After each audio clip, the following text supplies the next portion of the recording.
կապցում անկարնան բանրայցով հարգելի գործընկերներ, սիրելի գիտնականներ, հետազոտողներ, սիրելի ուսանողներ և սիրելի աշակերտներ։ Սա իմ ամենասիրելի թեմայից է, անկեղծ եմ ձեզ ասում, որտեղ այն ինչ որ խոսում եմ այս թեմայի շուրջ, համարում եմ նաև իմ անձնական փորձառության և այդ անձնական փորձառությունից ձևավորված դիտարկումներ փոխանցելու հնարավորություն։ Եվ չնայած արդեն տևական ժամանակ է սահմանափակված են գիտությամբ զբաղվելու հնարավորություններով, չեմ կողմում հույսը, որ մի օր պետք կհամալրեմ այն մարդկանց շարքերը, որոնք ընտրել են այդքան կարևոր մի աշխատանք ու այդքան հետաքրքիր մի աշխատանք, ինչպիսին գիտությամբ զբաղվելն է։ Սա թերևս ամենալավ հնարավորություններից է բացահայտել ինքդ քեզ որպես մարդ ու բացահայտել այն երևույթները, իրականության այն բաղադրիչները, որոնք ուսումնասիրությամբ զբաղվում ես։ Ոչինչ այդ հնարավորությունը թերևս ավելի համապարփակ չի տալիս, ինչպես գիտությունը։ Եվ քանի որ իրականության ուսումնասիրությունը մարդու բնական պահանջն է և մեր երեխաները ծնվում են ու սկսում են հարցեր տալ, կարծում եմ, որ գիտությունը ինչ-որ առումով այդ պահանջի ամենախորը իրացման հնարավորությունն է մեկնում։ Ուրախ եմ, որ այսօր մեր դահլիճում ունենք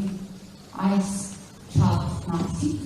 ում այս թեման հետաքրքիր է, ում այս թեման կարևոր է, և ովքեր այստեղ են զվարճուտ միասին խոսելու։ Ուզում առանձնահատուկ շնորհակալություն հայտնել Երևանի պետական համալսարանին, պարոն Հովհաննիսյան, շատ կարևոր եմ համարում, որ այսպիսի իսկապես անդրադարձ ունեք, և ոչ միայն որպես իրադարձություն եք դիտում կանանց և աղջիկների ներգրավվածությունը գիտության մեջ միջազգային օրվաշրջանակներում անդրադառնալը, սա դիտում եք իբրև հետևողական քաղաքականություն և իբրև քայլերի շարք, որոնք պետք է իրականացնենք նաև տարվա ընթացքում և դրանով իսկ նպաստենք, որպեսզի այդ ընդգրկվածությունը մեծանա և որակյալ դառնա։ Եվ սա նաև պետական կարևոր քաղաքականություն է, որոշ բաղադրիչների մասին պարոն ռեկտորը իր խոսքում նշեց, բայց ես ուզեի նաև ավելի համապարփակ անդրադառնալ մեր անելիքներին։ Իսկապես այս օրվան ընդառաջ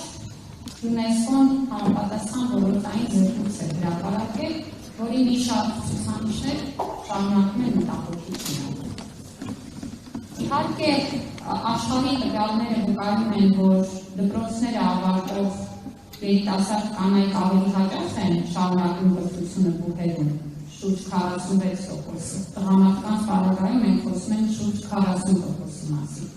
Սակայն դեռևս առկա են ոլորտներ, որտեղ անհամամասնությունը զգալի է։ Օրինակ, բնական գիտությունների ուղղությամբ շրջանավարտների միայն 35% են կանայք, ինչը նշանակում է, որ կան մասնագիտություններ, որոնց ուղղությամբ դեռևս շատ քիչ են դիմում աղջիկները, և այստեղ եթե դրանք և դրանք խորքային պատճառները վերլուծենք, կհասնենք կարծրատիպերի, որովհետև օրինակ դասագրքերի շատ հետաքրքիր վերլուծություններ կային, որոնք ցույց էին տալիս, որ եթե կինայի դասագրքում նաև կին հետազոտողների նկարները պատկերված լինում, ապա կանայք շատ ավելի մեծ հավանականությամբ են քիմիայով ավելի հետաքրքրվում և ընտրում նաև գուցե որպես իրենց հետագա գործունեության հիմք։ Երկրորդ ցուցանիշը, որի մասին կուզեի նշել, դա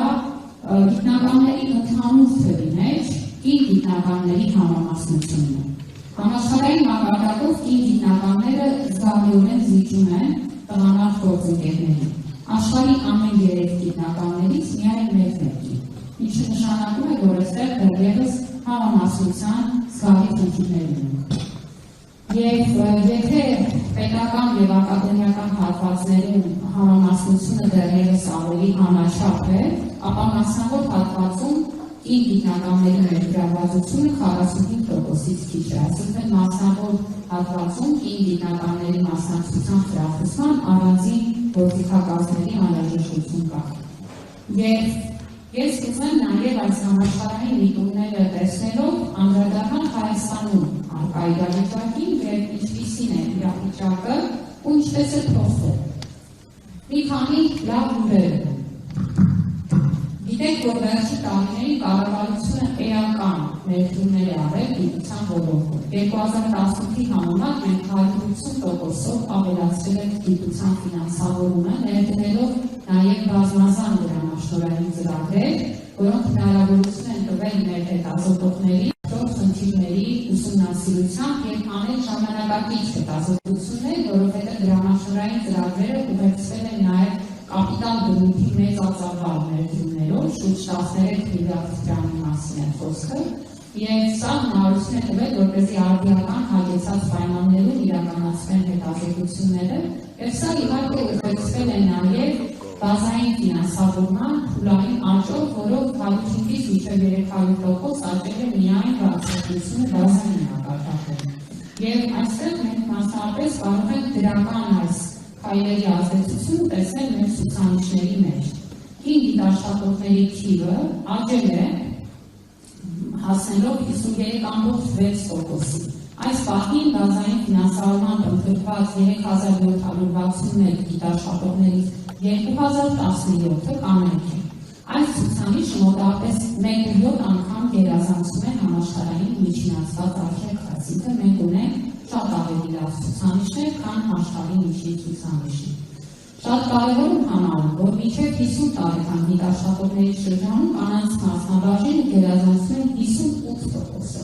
ինչը վկայում է, որ երիտասարդ կանանց շրջանում գիտության ոլորտը դառնում է ավելի ու ավելի գրավիչ, եւ մենք ունենում ենք նոր գիտնականներ, որոնք օրինակ ավարտում են դուբը եւ շարունակում են իրենց գործունեությունը մնալով հետազոտության մեջ, եւ սա հենց այս վարձատրության եւ կապիտալ ներդրումների համատեղ արդյունքն է, որի մասին խոսեցի։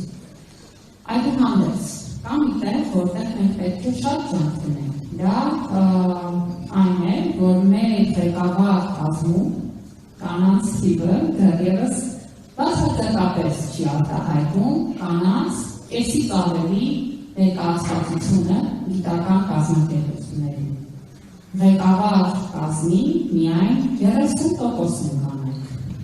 Եվ սա հիշեցնում է, որ աշխատանքային առաջընթացի եւ գիտական կարիերայի իմաստով շատ անելիք ունենք։ Ու գիտեք, սա միայն գիտության ոլորտի խնդիրը չի։ Ընդհանրապես կանայք շատ են ներգրավում, նույնը կրթության ոլորտում է, գիտենք, որ մեծ մաս են կազմում կանայք, բայց ղեկավար պաշտոններում կանանց ներգրավվածությունը իսկապես միշտ զիջում է կանանց ընդհանուր ներկայացվածությանը համակարգում։ Ու այստեղ խնդիրը շատ տարբեր տեղերում է, բայց խնդիրը նաև մեր ինքնավստահության մակարդակում։ Ձեզ անկեղծ եմ ասում, որ ես որպես համապատասխան որոշումներ կայացնող անձ, որը կարող է մարդկանց որոշակի աշխատանք առաջարկել, բոլոր այդ դեպքերում երբեք որոշակի աշխատանք եմ առաջարկել իմ հավակնորդի, իրենց առաջին հարցը միշտ լինում, բայց ես կարող եմ դա անել։ Եվ երբեք նման հարց չեմ լսել տղամարդ հավակնորդներից, որոնց հետ առիթ եմ ունեցել խոսել։ Բայց ուզում եմ իսկապես հասկանալ, որն է պատճառը, որ երբ որ որևէ հնարավորություն է բացվում կանանց եւ աղջիկների համար, առաջին հերթին մենք մեզ հարց ենք տալիս, արդյոք մենք դա կարող ենք անել։ Ես ուզում եմ մենք բոլորս միասին ինքներս մեզ պատասխանենք, կարող ենք։ Ինչ որ ուզում ենք, կարող ենք անել, եւ դա ցույց է տալիս այստեղ նստած յուրաքանչյուրի փորձառությունը։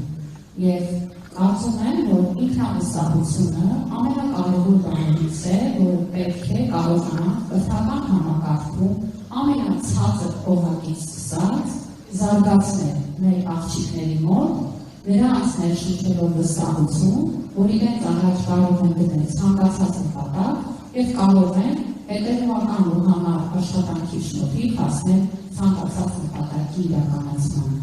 Որպեսզի մենք օգնենք մեր գիտնական կանանց, 2020 թվականից ներդրվել է առանձին ծրագիր, որը ուղղված է հենց կին գիտական ղեկավարների հմտությունների զարգացման և նրանց պրակտիկ փորձառության հնարավորության ընձեռնալու։ Եվ այս դրամաշնորհները, որոնք տրամադրվում են, նախատեսում են, որ կարող է 36 ամիս աշխատանք իրականացվել 4-ից 5 հոգուց կախվածած գիտահետազոտական խմբերի, արտադիր է իհարկե, որ օտարերկրյա գործընկեր լինի, և սա է շատ կարևոր եմ համարում, որովհետև համագործակցությունները գիտության ոլորտում իրականում գիտության զարգացման ամենակարևոր նախապայմաններից են, և մինչև 45 միլիոն դրամ ֆինանսավորում ստանալ այդ գաղափարները իրականացնելու համար։ Եվ իհարկե ակնկալվում է, որ նախագծի ավարտին պետք է լինեն առաջատար գիտական ամսագրեր ու հրապարակումներ, պետք է անպայման ներգրավված լինեն երիտասարդ գիտնականներ կամ ուսանողներ։ Եվ այս պահին մենք ունենք 47 հետազոտական ծրագրեր, որոնք արդեն այս ծրագրի շնորհիվ մի մասը իրականացվել են, արդեն մյուս մասը իրականացման փուլում են։ Իհարկե այստեղ 42-ը ԲՏՃՄ ուղղություններով են, ինչը ցույց է տալիս, որ եթե հանրական ԲՏՃՄ ոլորտը մեր գիտության մեջ առավել մրցունակ է, սա նաև ուղիղ արտացոլվում է նաև կին գիտնականների ներգրավվածության վրա, և ես այստեղ ուզում եմ մեր մյուս ոլորտների կին գիտաշխատողներին հրավիրել ավելի ակտիվ ու նախաձեռնողական լինելու, որովհետև կարծում եմ, որ առանց հասարակագիտական և հումանիտար մուտքի զարգացման ԲՏՃՄ ուղղությունը շատ հեռու չի գնա, կամ կարող է այնքան հեռու գնալ, որ դա վտանգավոր դառնա հանրային զարգացման համար։ Հետևաբար հումանիտար և հասարակագիտական մուտքի զարգացումը պետք է ուղեկցի ԲՏՃՄ ոլորտը, և ես հուսով եմ, որ այս ոլորտներում նույնպես մենք ունենանք պատշաճ ակտիվություն։ Բայց ուզում եմ նաև ասել, որ մենք ունենք բավական լավ ցուցանիշներ ԲՏՃՄ ուղղությամբ, և թերևս սրանով ամփոփեմ խոսքս, որովհետև մեր ԲՏՃՄ ցուցանիշները նույնպես աշխարհում հաջորդ ցուցանիշներից են, նկատում են ԲՏՏՄ ոլորտում մեր գիտնականների ներգրավվածությունը, և այդ իմաստով հատկապես կարևոր է, որ մենք սա դարձնենք շարունակական քաղաքականություն, և մասնավորապես ուզում եմ նշել օրինակ բնագիտական ուղղություններով ուսուցիչների պատրաստումը, և կարևոր եմ համարում, որ 67%-ը իրական ստեղի ներկայացուցիչներ են, ովքեր դիմել են և օգտվել են պետության կողմից այս ուղղություններով տրամադրվող գերակա կրթաթոշակի ծրագրից։ Մենք նաև 63% ունենք ցուցանիշ առաջին կուրսեցիների շրջանում իրական ստեղի ներկայացուցիչների, որը 17%-ով գերազանցում է համաշխարհային ցուցանիշը, ու վստահ եմ, որ այս ամենը մեզ համար ձևավորում է լավագույն հիմքերը առաջ գնալու, էլ ավելի մեծ առաջընթաց ունենալու և մեծ արդյունքներ գրանցելու արդեն դու հետազոտական պրակտիկայի ոլորտում։ Ու այստեղ կուզեմ նաև մի շատ կարևոր ամփոփում անել, հիշեցնելով, որ բառացիորեն 2-3 շաբաթ առաջ կառավարությունը ընդունեց գիտության 2026-30 թվականների ռազմավարությունը։ Այս ռազմավարությունը բարձրագույն կրթության և գիտության նոր օրենքի հետ միասին նոր հնարավորություններ է բացում։ Այդ հնարավորություններից պետք է օգտվել, որտեղ յուրաքանչյուր հնարավորություն կարող է մնալ թղթի վրա, եթե մենք ոլորտի մասնակիցները, շահառուները դրա մասը չենք կազմում, ակտիվորեն չենք ներգրավում և չենք դառնում իսկապես շահառու։ Եվ ես հույս ունեմ, որ գիտության ոլորտի 26-30 թվականների զարգացումը կլինի նաև գիտության ոլորտում կանանց և աղջիկների նոր ձեռքբերումների շրջան։ Դրա բոլոր հնարավորությունները պետական քաղաքականությունը ընձեռում են։ Այստեղ արդեն գիտական համայնքի ակտիվությունն է, որ պետք է մեզ ուղեկցի, առաջնորդի, տանելով դեպի նոր թիրախներ, որոնք վստահաբար պետք է լինեն ավելի հավակնոտ, քան նախորդ շրջաններ։ Շնորհավորում եմ բոլորիս այսօրվա առիթով և հուսով եմ, որ այսօրը իսկապես կարևոր է այստեղ կա յուրաքանչյուրի համար և այն խոսակցությունները ու քննարկումները, որ կունենանք այսօր, կառաջնորդեն նաև մեր հետագա օրերին, մեր գործողություններին և քայլերին, որտեղ մի բան աներից կհիշենք, այն ինչ այսօր խոսել ենք, այն ինչ այստեղ եզրակացրել ենք եւ դրանով ավելի վստահ կգործենք, հիշելով, որ մենք մենակ չենք ու այս մեծ համայնքի ու ցանցի անդամ ենք։ Շնորհակալություն։